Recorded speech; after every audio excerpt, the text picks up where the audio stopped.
What's up, guys and gals? My name is Matt. Welcome to Matty Outdoors, where all we talk about here is hiking and backpacking. And a big thing that we talk about here is budget backpacking gear and just ways to save money out of your backpacking kit and get yourself some quality backpacking gear without breaking the bank.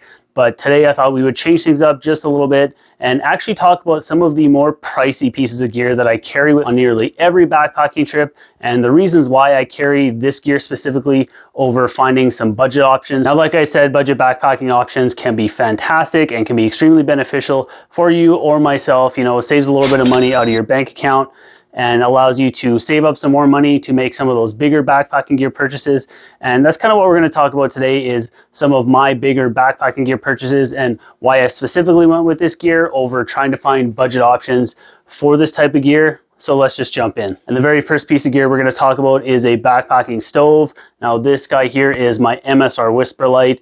This is not a small stove. This is not a lightweight stove. And it's not really a very inexpensive stove. These guys run you about $100. Now obviously, being a weight conscious backpacker and almost an ultralight backpacker, a MSR Whisperlite stove is not going to be my stove of choice for every backpacking trip. But as we move out of summer and the fall is approaching and winter backpacking trips are getting closer and closer, the MSR Whisperlite is my stove of choice for winter backpacking trips. The advantages of a Whisperlite or white gas stove over a canister stove like my MSR Micro Rocket here is how the Whisperlite or white gas stoves perform in cold temperatures. You've got your fuel bottle here, and to operate the stove, you screw the top off and you've got a little pump here. This goes inside your fuel bottle and the pump connects to the hose on the end of your stove. And use the little plunger here, pump it up and down, and that's what pressurizes your fuel. You've got your little fuel tube here and it runs, and you've got this little coil that loops up and around. So when you get the stove going and you've got your flames coming out of here, your liquid fuel is running through this tube and it comes up top here, and the flame from the stove itself heats this up and vaporizes it, so it converts your fuel to a gas, which then comes out the burners, and you don't have the issues like you would with an ISO stove. And the MSR Whisperlite is just a tried and tested design. I mean, I've had my Whisperlite since I was 19. I'm 36 now, so if you guys do the math, that's 17 years. This stove is still alive and kicking. It works just as well as it did the day I bought it. These things are pretty bomb-proof. It's very, very, very rare that you ever hear of a Whisperlite failing or breaking down. It's very, very easy to strip these things down and do any kind of field maintenance to it. I never leave home on a winter backpacking trip without my Whisperlite stove in my pack. No, it's not the lightest stove out there, but in wintertime, I'm a little less concerned with weight, and I need functionality, and I need a stove that's going to perform, because when I'm dealing with temperatures that are going to dip down to -30, I know that my Whisperlite is going to work, and it's going to melt snow, and it's going to boil water, and it's going to help keep me warm and keep me fueled on my backpacking trip. My DeLorme Inreach is one of those pieces of gear that goes with me on every single trip. Now, if you're not familiar with an Inreach, this is a two-way satellite communication device. So I can send and receive messages when I'm out in the backcountry, because up here in the Rockies, we don't get cell service when we're out in the mountains. So if you need to communicate back and forth with somebody back home, or if an emergency comes up and you ever have to push this fancy little SOS button, which will put you in touch with search and rescue operations, having a two-way satellite communication device, to me, is paramount, and I think it should be one of those pieces of gear that everybody carries out there with them, especially if you're a newer backpacker and you're just getting into the sport.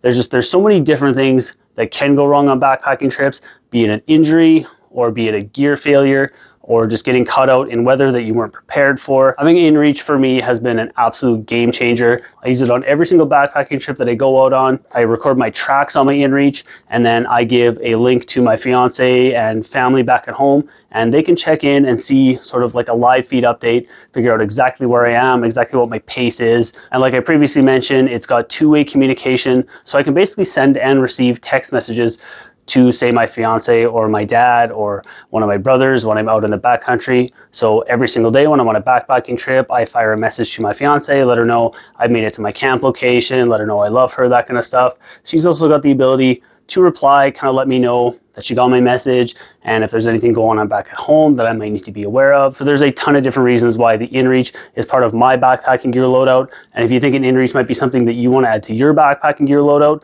like all of the gear that I talk about in my videos, I will put links in the description down below, where you can get some more information and pick up an Inreach. Next up, we're going to talk about my Mountain Hardwear Ghost Whisperer, which is a very, very pricey down puffy jacket, but for weight, functionality, compressibility, I don't think there's any jacket out there that is going to beat the Mountain Hardwear Ghost Whisperer. And I use the original Ghost Whisperer. I think it's an even better option than the newer upgraded Ghost Whisperer 2 version, which is actually a little bit heavier. My Ghost Whisperer is a size medium, and it's got the hood, and it comes in at just over 7 ounces.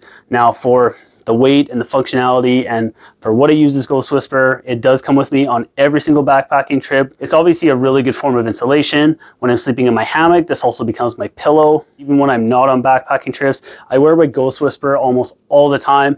This is just one of my jackets that I wear when I go out and, you know, I'm going to the mall or I'm going to the grocery store or just, you know, outside doing stuff. I use my Ghost Whisperer all the freaking time. One of the advantages of having a more expensive down puffy jacket over one of the, you know, more cheaper versions is the fabrics and materials used.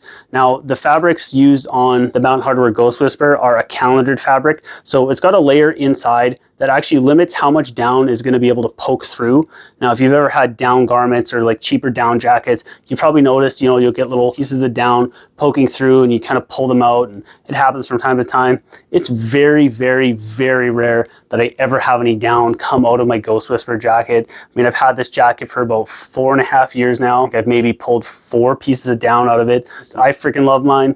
It's been one of the best investments that I've made into my backpacking gear loadout, and it's one of my favorite pieces of backpacking gear that I've ever bought. Speaking of favorite pieces of backpacking gear that I've ever bought, another favorite pieces of gear of mine is a hammock, and more specifically my Dream Hammock Raven or my Little Shop of Hammocks Warrior. Having a custom sleeping hammock has been a massive game changer for me when it comes to my quality of sleep when I'm out there on trail. Now, if you're looking at getting into hammocks, there are tons of different budget options out there. There is absolutely no comparison in the quality of sleep and just the quality of product when you start comparing, say, a Hennessy hammock to something like a hammock from Dream Hammock or from Little Shop of Hammocks or from War Bonnet or Dutchware Gear. When you start looking into the world of custom hammocks, yes, the price does go up quite a bit, but the quality of the hammock that you're getting and the quality of sleep that you're going to get in these custom 11-foot hammocks or 10.5-foot hammocks or 12-foot hammocks, and all the different materials and fabrics you can get these made out of, you are going to be able to create the perfect hammock for yourself. And take it from me, somebody who's got a lot of experience sleeping in a hammock, the quality of sleep that you're going to get in a custom hammock far outweighs the quality of sleep that you're going to get curled up in an Eno hammock or a Hennessy hammock or one of the cheaper versions. So for me, being primarily a hammock camper and using a hammock because I enjoy the quality of sleep when it comes to sleeping in a hammock versus sleeping on the ground on an air pad, it's a no-brainer to me that, you know, a custom hammock is the route that I'm going to go. I'm willing to spend a little bit more money to get myself just a little bit better sleep quality. So I go with custom hammocks over the cheaper versions. For me, one of the big parts of sleeping in a hammock is the insulation system and what keeps you warm when you're inside your hammock. Nothing comes close to a custom set of down quilts for your hammock if you're getting into hammock camping or even if you're sleeping on the ground. There's tons of different reasons why a top quilt just far outweighs the benefits of a sleeping bag. And I've actually done a video on that, top quilts versus sleeping bags, and I'll pop it up in the corner for you guys so you can check that out if you're interested in seeing some of the differences between a top quilt and a sleeping bag. Got my UGQ Bandit 20-degree top quilt. And for my bottom insulation in my hammock, I go with a 20-degree Spectre partial underquilt from Little Shop of Hammocks. This hangs underneath you and just wraps you in a cocoon of warmth. You get the full comfort of sleeping inside the hammock, and you're not dealing with an air pad or a foam pad inside your hammock, which can work and it will get you through in a pinch, but I find that nothing comes close to just sleeping on the hammock material itself, having an underquilt underneath you to pump that heat up into you. Just nothing beats it. Especially when it comes to underquilts, there just really isn't any budget options out there that are going to even come close and going to compare to the compressibility, the packability, and the weight savings of a custom underquilt. Having down quilts that can compress as small as possible and weigh as little as possible has been a huge benefit to me. Most of the budget options out there are synthetic. Synthetics are going to end up being heavier, and they are not going to compress nearly as much as down setups, which is going to force you to carry probably a bigger backpack, which is going to add a little bit more weight to your backpacking kit. So if you're trying to shave down those ounces and shave down those pounds, which is something that I was really trying to do, I went with custom down quilts. Yeah, it did cost me quite a bit. You know, I've probably got about $600 to $700 in down quilt setups for my hammock. But for me, it was totally worth it, and it has improved my quality of sleep. So down quilts for me were an absolute no-brainer. Now, we talked a lot about the gear that I carry in my backpack, and for me, when it comes to my backpack of choice, I go with an Osprey Exos 58. Osprey packs are not always seen as the cheapest backpacks out there. Up here in Canada, the Osprey Exos line is going to cost you anywhere between $250 to almost $300. I don't remember exactly how much I spent on my Exos 58. I've been running this pack for the last couple years now, but for me, this pack has been absolutely perfect. It has done everything I wanted it to do. It's fairly lightweight. It's extremely comfortable to carry. It's got 58 liters if I use the brain, but I very, very rarely use the brain. So I run with about a 48 liter capacity on my Exos pack. And I find in the summertime, I never even have it close to fully loaded for, you know, up to say 5-day backpacking trips. I even use this pack in the wintertime when I'm carrying a backpacking gear loadout upwards of close to 40 pounds, and it carries extremely comfortably. It's got a load-bearing hip belt. You've got that nice mesh back panel that Osprey packs are known for. Very nice, comfortable padded shoulder straps. This is actually my second Exos 58. I had a stumble on trail and tore the hip belt up on my previous Exos 58 and sent it into Osprey, and they mailed me a brand new one. I had my new pack less than a month. So kind of just another bonus of, you know, spending a little bit more money and looking at a company like Osprey. You know, you get that lifetime warranty with your pack, which is pretty awesome. Not a lot of companies out there do that. You know, so finding a company that backs their gear and, you know, will just make sure that you stay in an Osprey pack, to me is pretty big, and I really, really like that about Osprey. Lifetime warranty and the ability to carry the gear that I needed to carry and carry the weights I needed to carry.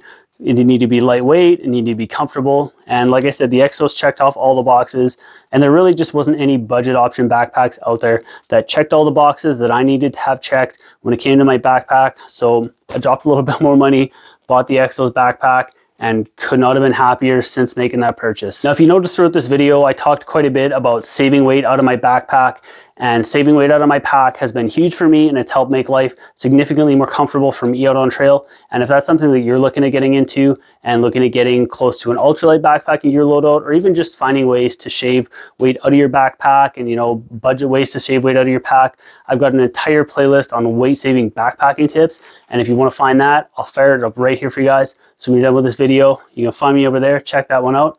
As always, I'm Matty. Thank you so dang much for watching, and I'll see you on the next one.